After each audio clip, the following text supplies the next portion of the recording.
Over the past 6 months, the squad devs have put their money where their mouth is, and it's genuinely been a net positive for the game. Weapon handling has improved, ADS feels snappier, vehicles don't flip or get stuck on objects as easily, there are new community source layers to add some much needed variety, and now, well, we're getting suppression changes. I'll be the first one to say that I was skeptical when OWI cleaned house with the new game director and lead last year, but the game seems to have recovered from the UE5 apocalypse. Don't look now, but we're actually peaking well over 20,000 players on the weekend. The question is though, is this all because the devs finally have the resources to actually fix the game instead of working on UE5? Or is it because players are coming back due to these small tweaks to the ICO? I think it's a little of column A, a little of column B, but if you've watched any of my squad content over the years, you know that I love the ICO. Well, okay, I love the idea of the ICO most of the time, but I've been very vocal that there have been many things about it that were implemented in a way that was just a bit too much and really can make the gameplay frustrating. I've been vocal on recoil, ADS, and aim punch, and the devs have tweaked every single one of those items in the past few months. They made it quicker to ADS, recoil is a little bit down, stamina has been increased, and now they're removing the biggest complaint about suppression, the blur. Squad just had a suppression playtest this weekend, and ahead of it, they gave us a preview of what to expect. Essentially, weapon suppression will be dialed down depending on the caliber, and they're focusing on reducing suppression width, and instead of having that greasy blur on your screen, there is a slight vignette that appears now. This makes it both easier to see, but harder to see around you.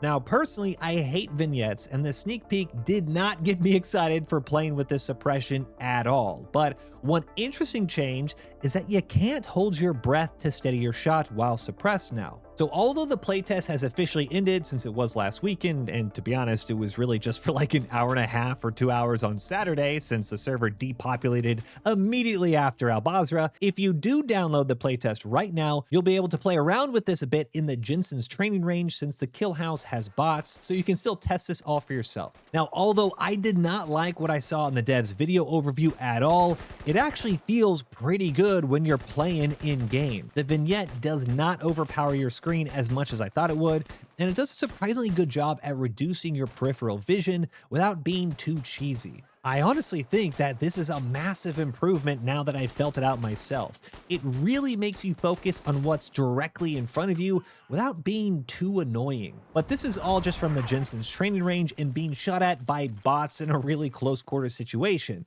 In the real game, I do also think that the suppression width is really, really nice. In the non-play test, the actual live game you can play right now, these bullet snaps all around you will cause your screen to just go dark and your body will kind of jolt in the direction. You'll get that blur all of a sudden. The suppression aim punch mechanic is just super frustrating, but right now in this playtest, it's in a pretty good spot where I feel like I wasn't being suppressed all the time with bullets like 20 yards away from me. Suppression felt appropriate, and if I wasn't actively getting shot at, I really didn't see anything, which is a good thing. It's pretty much what you expected when you run around in a game like this.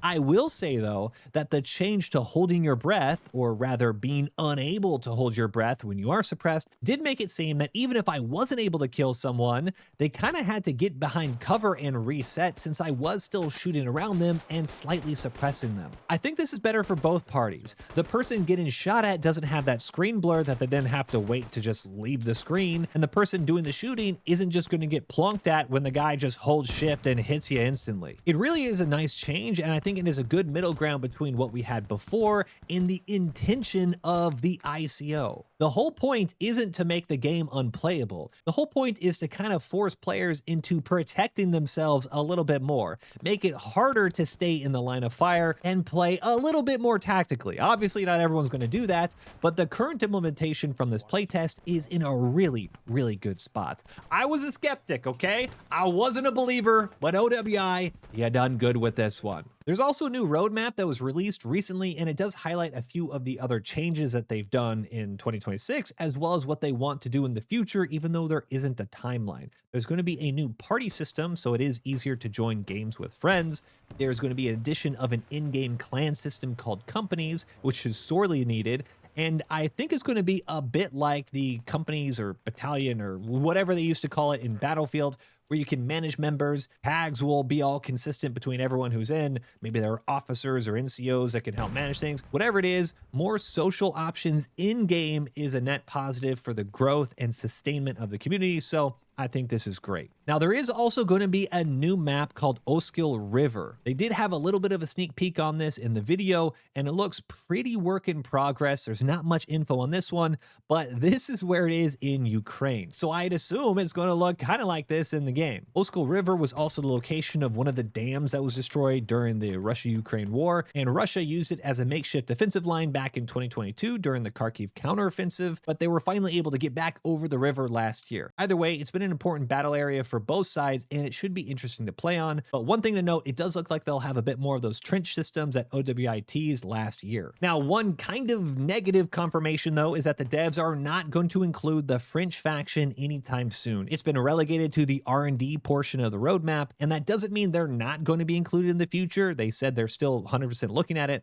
but OWI thinks it's a better use of resources right now to bring some of the older factions up to date to be more in line with the modern ones like the PLA, VDV, and Ukraine. I don't think that's a bad thing, but I think the French faction, if you've played it, is super fun. It fits really well in game, and I'm guessing the real thing that they're worried about is just to make sure it's optimized, so if you play the French on every map, it doesn't just like crash your entire computer. And if you look at this roadmap, you probably saw down on the bottom right, this tiny little square that says soldier customization. Now, they haven't really talked about this. I'm sure there's going to be some dev blog about what that exactly means in the future. Now, soldier customization to me immediately thinks like visual customization, trying to consider different ways of mix matching cosmetics or those paid DLC packs that help give a little bucks back to the OWI devs. I'd be very surprised if we actually got optics or foregrips or that type of customization on weapons, since Squad, just from like the ground up, isn't really based on that. The coding overhaul for that to happen, every single role right now has pre-assigned kits built into the UE5 blueprints, and it's not impossible. It's definitely not impossible to do.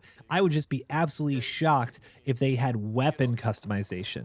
Soldier customization, though, different helmet covers, different patches, gloves, rolled up sleeves, long sleeves. My only concern is if you mess around with the customization too much, then you're going to start messing with those silhouettes that people immediately draw. Hey, that's a rifleman. Hey, that's a medic, and so on. Interesting. I just think we really need to pay attention how they intend to do it. Oh, and yes, we're still waiting on attack helicopters. Don't ask me when it's coming. I thought it was like a year and a half ago, and we're still waiting. But suppression is looking good if you missed the playtest. The player numbers are looking good if you haven't hopped in a minute, and the future is surprisingly looking good. Man, I gotta say, it was a bit rough out here after the UE5 update, but I honestly think we're in business. The devs are listening, the players are responding, and the game is in one of the healthiest spots it's been in years. Well, let me know what y'all think down in the comments below, and I'll see y'all in the next one. Until then, peace.